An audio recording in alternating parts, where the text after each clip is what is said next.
Okay, so what I'd like you to do now is to talk to your partner about your presentations on urban planning. You should have done most of the reading now. So I'd like you to share your ideas and talk about the structure of your presentation and what you need to do next. We know that more than half the world's population lives in cities now. Okay, Rob. I'm glad we chose quite a specific topic: cities built next to the sea. It made it much easier to find relevant information. Yeah. And cities are growing so quickly. We know that more than half the world's population lives in cities now. Yeah, though that's all cities, not just ones on the coast. But most of the biggest cities are actually built by the sea. I'd not realized that before. No me. And what's more, a lot of them are built at places where rivers come out into the sea. But apparently this can be a problem. Well, as the city expands, agriculture and industry tend to spread further inland along the rivers, and so agriculture moves even further inland up the river. That's not necessarily a problem, except it means more and more pollutants are discharged into the rivers. So these are brought downstream to the cities? Right. Did you read that article about Miami, on the east coast of the United States of America? No. Well, apparently back in the 1950s they built channels to drain away the water in case of flooding. Sounds sensible. Yeah, they spent quite a lot of money on them. But what they didn't take into account was global warming. So they built the drainage channels too close to sea level, and now sea levels are rising. They're more or less useless. If there's a lot of rain, the water can't run away, there's nowhere for it to go. The whole design was faulty.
Three students are discussing their housing plans for the upcoming academic year. The people at the accommodation office wanted to know who is coming by to live on campus next year. We got to let them know for sure by next week. It sounds like most people are coming back. What are you guys going to do? Have you decided yet? Really? They need to know so soon. Well, I have already decided. I am coming back next year, and I put in my request for a single room yesterday, actually.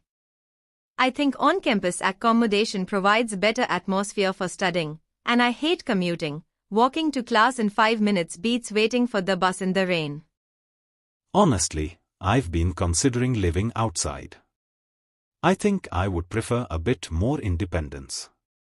I've found an affordable place that is pretty close to campus. Plus, I think living off campus could be a good way to experience more of the city. Really? I hadn't heard you made a decision. That's interesting. Well, those are both good points. I'm kind of torn between the convenience of living on campus and the independence of living off campus. Maybe having my own space would help me sleep better. But then again, who's gonna remind me to pick up my laundry from the basement? Hey, why don't you make a list of pros and cons? That might help you in your decision making. Or you could just flip a coin, Joe. But really, think about what will make your life easier and happier.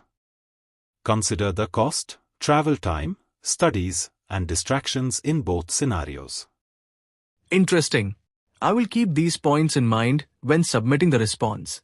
Whatever the case, everyone needs to make up their mind by next week for sure. The accommodation office said they're assigning rooms on a first-come basis, so I don't want to miss out if I end up choosing on campus. Anyway, I better finalize my housing choice by Friday to beat the deadline. That's fair enough. I've made up my mind anyway. After hearing you two talk, I'm even more set on staying. My list of pros for on-campus is way longer: 24 bata 7 library access, not having to sign a lease, and the fact that my favorite study group meets in the dorm lounge every Tuesday. I'll go submit my form after class today. That's the spirit. And hey, if you ever get tired of cafeteria food, my place has a tiny kitchen. You are welcome to come over for dinner sometime. I'm still figuring out how to cook tofu, but practice makes perfect, right? That sounds great. I'll definitely take you up on that. Cafeteria food does get repetitive after a while. Maybe I can bring over some of my mom's homemade spice mix to help with the tofu? She swears it makes even the blandest veggies taste good. And who knows, if your place is that close, maybe I'll pop by to study sometimes too. Change of scenery might do me good.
So, the task I gave you both was to choose an article about a small-scale research project.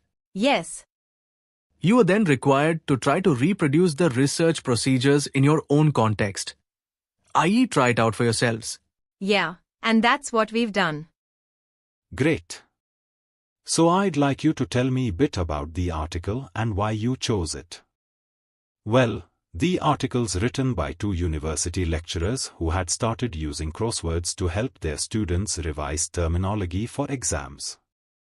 And the crosswords were designed and set on computers.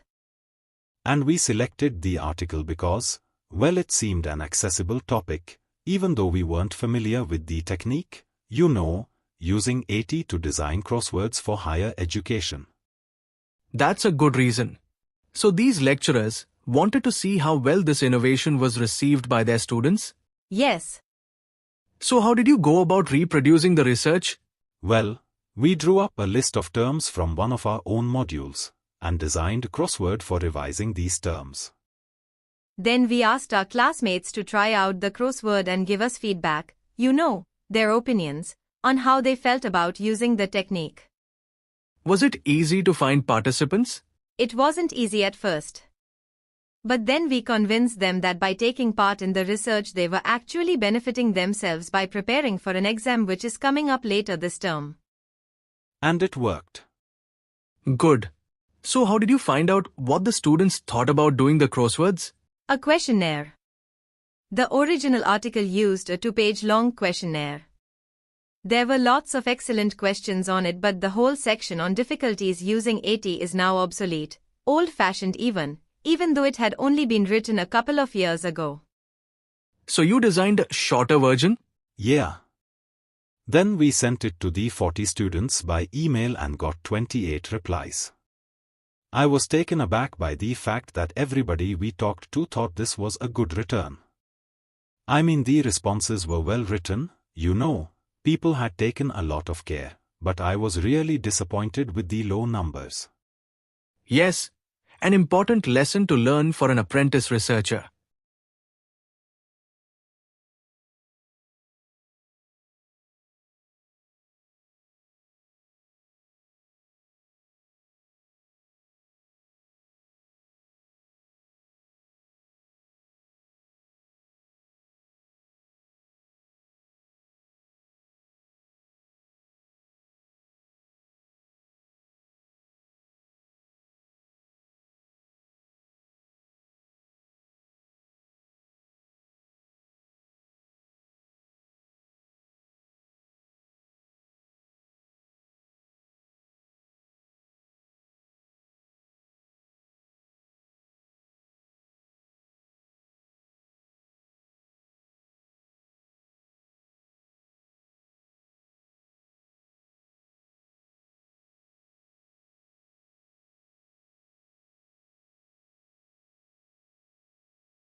Thank you for watching this video. Will help you a lot, and subscribe our channel Vital PTE Academy to see more education related videos of PTE Academy. I will meet you in next video.